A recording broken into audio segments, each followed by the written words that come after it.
No one tell me not to dance on this show, first of all. Second of all, Clearly. yeah, clearly. Second of all, thank you so much to DJ Kanyani and some friends for giving us some music on That's a Wednesday. a nice tune, yeah? It is. It Legend, brings out the scientist in me. I understand why you could not dance. Do you know what I'm saying? Like you sometimes you just need to bring some load. Science. And then you add some shading.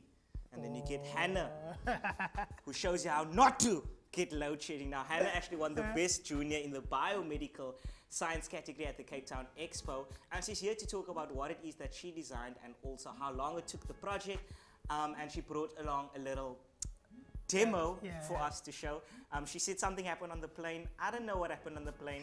We just want to speak about what Hannah came up with. Llama Moon, what's happening on your side? Yeah, I'm sure, Riza, if you listen to anything that anybody told you to do, you wouldn't be idlozi like Ekse. Oh! Yeah. Standing next to me is Uhana, who is blessing us with her presence once again because she came up top at the Expo here in Akala. So Hannah, first and foremost, take the viewers through your project. What's the background information about your project? What's the title first and foremost and the background? Essentially, it's automated cardiac compressions. And I looked into how many people go into cardiac arrest and end up dead each year because they weren't provided with the correct amount of force and rhythm applied in order to do accurate cardiac compressions. So the thing is, when you go into cardiac arrest, your heart stops pumping blood. And if that blood doesn't get into your brain isn't oxygenated, and then you end up brain dead. So I tried to basically avoid these little bumps and things as it created more accurate results by automating a device that was capable of performing the same function but with less inaccuracies. Yeah. So essentially, you want the correct rhythm and the correct force applied each time. So the correct force would be 50 kilograms for the average human, and the correct amount of compressions per 30 seconds is 50. Why cardiac arrest though? Does it mean anything to you? So this idea kind of sparked when my grandpa was in ICU because he was getting his heart valve replaced. And when I was talking to the head nurse, and she was explaining to me with defibrillation and cardiac arrest and how if there was a patient that went into a heart attack or cardiac arrest, they needed 6 people per bed. And when I was thinking of this, what if you have limited staff? What's going to happen then? And then what also came to mind to me was when you're in public and people go into cardiac arrest, no one's going to be around to perform accurate cardiac compressions if they're not qualified. So you won't have those people stepping up if they don't know how to do it correctly. So essentially, I automated a device so that this could be more available to the public and hopefully save lives one day. So I automated this mechanism. So it's a piece of wood, but obviously in the future it would be developed a lot better. But essentially it's converting rotational motion into linear motion because this motor spins rotationally and it's connected to this piece of wood, which rotates the piece of wood, and then connected via a pivot to this panel of wood over here. And then these panels on the sides keep it from going around the wood, so it converts it into linear motion. What I want to actually know, and I just want to jump in there. So how does it actually work? So someone gets a heart attack, and then they have this device. What do I do? Do I plug it into a wall? Do I need Wi-Fi? Essentially, with the demo that I made, this Raspberry Pi is, it has a power source that's plugged into the wall. This is the Raspberry Pi? Yes. So this is a monitor on top of it, which I connected to a keyboard in order to write the simple code in order to run the script that I already wrote on a monitor that was connected to the Raspberry Pi. But basically, so this is connected to the motor controller, which connects to the motor. And now the motor controller also needs a power source, so that would be in a form of a battery. But obviously, looking in the future, it would have to be power source from a battery. So I was thinking of lithium batteries because it lasts longer and it's quite dense. So then obviously you would have a casing for it as well. And then I also looking into developing switches so you could switch it on and off easily. because no one's going to be able to write out Do a you know piece what of I'm saying? code. Yes, definitely. No one's going to be able to write the commands in. True. No one's going to know that. Unless they've been taught that, which is Of kind of course. defeating the purpose. Yes. And then also we'll have different amounts of force that you exert, because obviously the force that you exert on an infant is going to be different to the force you exert True. on Yeah, an definitely. adult. Yeah. So it would have different amounts of force. What limitations did you have when you were busy doing your research? Okay. So basically when I was measuring the experiment, I did not have a pressure plate. So, because obviously I couldn't do this on humans, so I was measuring. You don't want to get the wrong pumps going. Like, where am I gonna go find someone in cardiac arrest and be like, hold up, Yes, can yeah, I let me- Can I just measure?" try this? Exactly. So I used a scale to Okay. test the amount. So I basically had people perform the function on a scale, and then recorded the data that they did.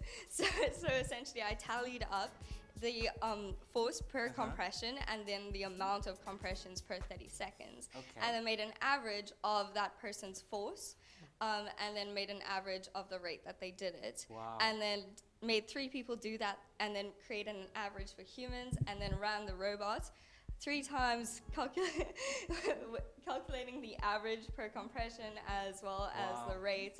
So then I could distinguish Wow. between what Sounds was like more a- accurate. Yeah, So it was a lot of data collecting. But essentially when someone exerts that force on the scale, the scale rebounded. Awesome. So that was a bit difficult figuring out how to calculate the exact amount of force. That's why maybe my statistics weren't Okay. the most accurate, but it is somewhat Yeah, pretty reliable.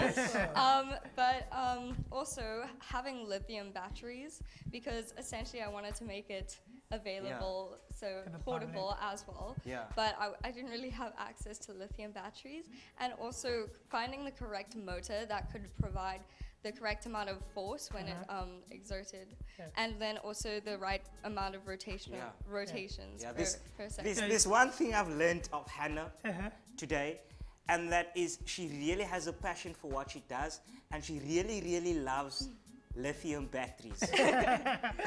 Speaking of lithium batteries, I want to find out how the Exkom Expo people received the project. I understand that you, speaking of the lithium batteries, you didn't have access to them, and some Yeah. monitors. What is their role then with the projects you guys come up with? How do they receive it, and how can they Okay. assist? Can they provide lithium batteries? Yeah. What do they do? So definitely Eskom for Expo for science for young scientists.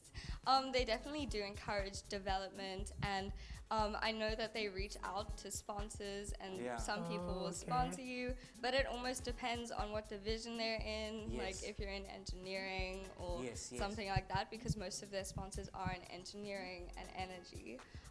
But I can definitely look into reaching out to someone that does have lithium batteries, and then I also definitely want to make the correct casing, learn how to do switches, and then have different amount of motors that can change the force Of course. exerted, and then also having extendable legs, Okay. so that Oh, wow. so that basically when someone is going Laying. into cardiac arrest and Yeah. laying down on the floor, you want to be able to adjust its body size. Yes. So you want to be able to adjust the width and the height of it so that it could hit directly on the sternum when doing it, because then that would be more accurate. So I'm also looking into that, and then hopefully, yeah. Yeah. Hopefully it When- works What when- out. sort of conclusion did you come up with when you were done? Okay, so I definitely found out that automating a device would definitely be the better option, Yeah. because it is more accurate and reliable when it because it does not have to like distinguish with human emotion, and it Yes. also doesn't have to face exhaustion. Yeah. So okay, yeah. that's where it comes in more accurate, because your force isn't going to fluctuate. Yeah. Yeah. So when it's all said and done, and you complete all the research that Yes. and the things that you wanna include in your project, how much are you looking into selling it to the market? What are some of the ways that you Yeah. wanna distribute the product itself? So I'll definitely have to reach out into the medical facilities first because we don't want to sell a project that hasn't been tested properly, you know? Yeah. And also in that aspect, coming into testing, you don't really want to do animal testing and Yeah, stuff like no, that. so- So you'll have to do like a lot of tests. You can do our wonky testing. If you pay me, I'm game. 10,000 per test. Wow. Or maybe they could go to another youth show when exactly Yeah. Ekse starts. They go like, Oh, Hannah should be on standby. Yeah. Don't worry. Let me Knew just this was test gonna my happen. project. Yeah. Let me just test my project. OMG. Yeah. When it Other comes shows, you need it. Okay, Yeah, understand. I feel you, Llama, but I want to know from you, Hannah, when it comes to school and things like that, and your subjects, how did your subjects play a role in Okay. coming up with the cardiac arrest things? So definitely I wouldn't be here without my school because it was kind of mandatory for us to make a project because we are marked on our projects. But so we have like a mini science fair in our school, Okay. and then we're picked to go into the regionals and Eskom Expo. So my school took me to regionals, and then Expo took me to the international science fair. So they definitely played a big role because only the grade 9s in my school do it. Okay. So I'm definitely considering talking to them about opening up to more grades. Of course. Because it definitely opens up a lot of opportunities for young scientists. Of course. Yeah, obviously this can't be the dead end. There's still Yeah. more to look forward Yeah, to. So where to definitely. from here for Hannah? For me? Yeah. Oh, well, like I said, I definitely want to keep developing my Developing, yeah. project. For instance, even the wood. Like, we don't want it to be made out of wood. We're going to put some silicone for installation, things like that. So definitely development-wise, there's a long way to go. Yeah. And then for me, hopefully this will help me get into medicine in the Yes, future. sure. Because that's been like my lifelong dream. When I was 5, my granny had cancer and she was going through chemotherapy, and when she was on bed rest, I used to like give her injections and stuff. Aw. And ever since then, I like wanted to go into medicine. Yeah, let's test your device because something horrible is about to happen. We are going to an ad break and I hate this. Thank you. We don't want- Thank See you. you all